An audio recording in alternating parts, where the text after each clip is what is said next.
If you're watching this video, it means you've been selected as Freddy's newest security guard.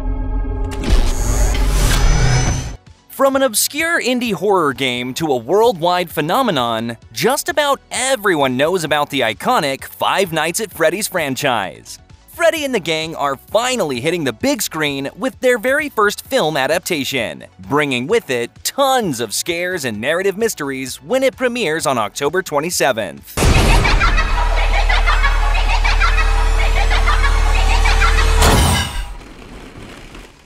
Welcome to the Rewind. Here's everything you need to know about the Five Nights at Freddy's movie.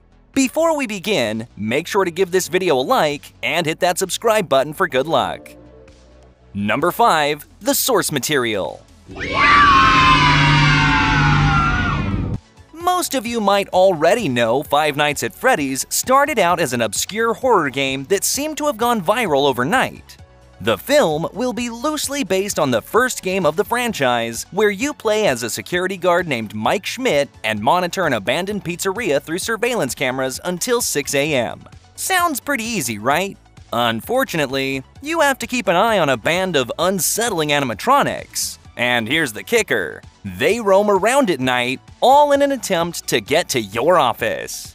You only have a limited amount of power to close doors and use the cameras, and running out of power means nothing's stopping the animatronics from reaching you. The film will take place in the same abandoned pizzeria, faithfully recreated from the ground up to match the one found in the first game. The animatronics in the film are exact replicas of the original band, and this security job is gonna be a bit more personal than what we're used to. Number 4. The plot. The police searched Freddy's. Hey! They never found the kids.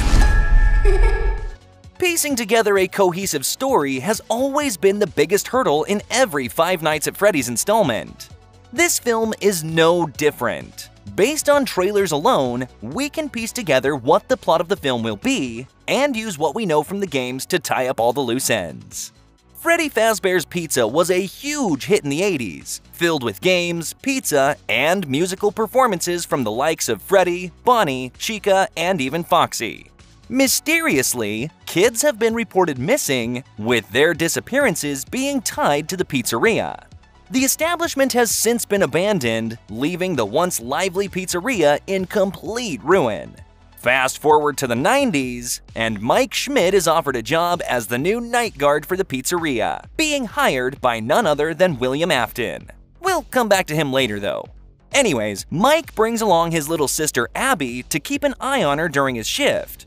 Here, he meets the animatronics for the very first time, where he learns that each one of them are possessed by the angry spirits of the same children who went missing in the 80s. The film will likely follow Mike through 5 nights of his new shift, where things will get increasingly unsettling with each visit. With a serial-killing Spring Bonnie on the loose, and Abby being a prime target, things don't seem to be going well for our friend Mike. He's coming.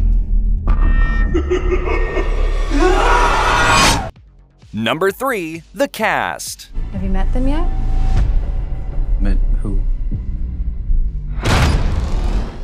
The film adaptation will be mixing things up in terms of characters, adding in familiar names as well as characters we've never heard of before. Mike Schmidt will be played by none other than Josh Hutcherson. Piper Rubio will be playing Mike's little sister Abby, while Elizabeth Lail stars as Vanessa the security guard. She'll be giving Mike the expedition when it's needed, but something tells us there's more to her than meets the eye. Arguably, the most important character is Matthew Lillard's William Afton, who seems to be going under the alias of Steve Ragland.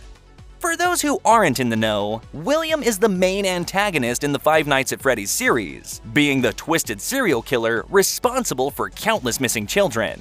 He does this by luring them in with his Spring Bonnie suit, which we will see him wear in the movie as he terrorizes Mike and potentially pursues Abby. As a bonus, we'll also see appearances from famous YouTubers that contributed to Five Nights at Freddy's popularity, with Corey Kenshin being the most prominent. Where to? Why do I always get the weirdos? Number 2. Tons of Easter eggs. security gig. Hello?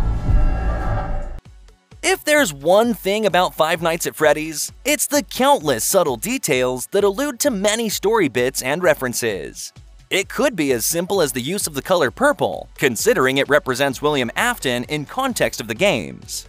The film is certainly no exception, and we see tons of nods and Easter eggs that are initially tough to spot.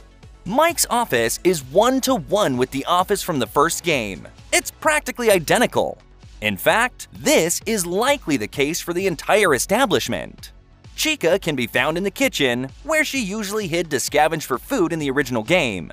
We see a Showtime button on the wall that gets the animatronics to perform, just like the Showtime button in Five Nights at Freddy's VR that was originally meant to do the same thing. Ball pits are prominent in this film, with one scene even paying homage to the first edition of Fazbear Frights. In fact, we can spot another nod to the books in this scene where Abby hides from Foxy behind an arcade cabinet. This shot is almost identical to a panel from the graphic novel. We also catch a glimpse of the wandering souls of the missing children, each of them possessing one of the animatronics. One that caught everyone's attention was the young spirit of Garrett, played by Lucas Grant. There's a high possibility that Garrett will be the crying child who died in the hands of his older brother during a horrific incident dubbed as the Bite of '83 by fans. The crying child is not only Mike's younger brother, but also William Afton's youngest son. Yeah, we'll get to that in a bit.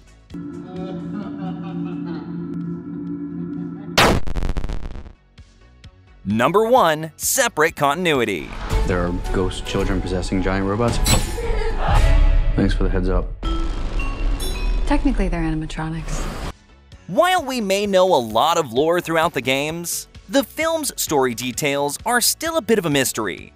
This is because the movie adaptation will have its own continuity, so there's bound to be plenty of contradictions and plot twists that we just aren't ready for.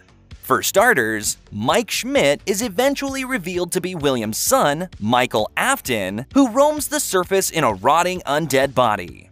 We have no idea if Mike will eventually have his true identity unveiled, but that would also hold true for Vanessa and Abby, considering Vanessa is Michael's sister, while Abby might be someone else entirely. One of the biggest contradictions is William's presence in the film, especially his appearance as Spring Bonnie. William died in the pizzeria before the events of the first game, after dismantling the animatronics and being cornered by the angry spirits of his young victims. This leads to him getting spring-locked in his iconic suit, earning him the name Springtrap when his undead corpse appears in future games. The suit does seem to be withered in the movie, and we'll likely see William's death play out towards the end in a very similar fashion. With it being a brand new continuity, it could honestly go either way. The truth is, there's still a lot that we don't know about this movie, so we'll just have to wait and see it for ourselves. We're going to have so much fun together. Have you gotten your tickets yet? Before you leave, don't forget to give this video a like and leave your thoughts in the comments down below. Check out these other videos from The Rewind, and don't forget to subscribe and hit that bell icon so you never miss any of our future uploads.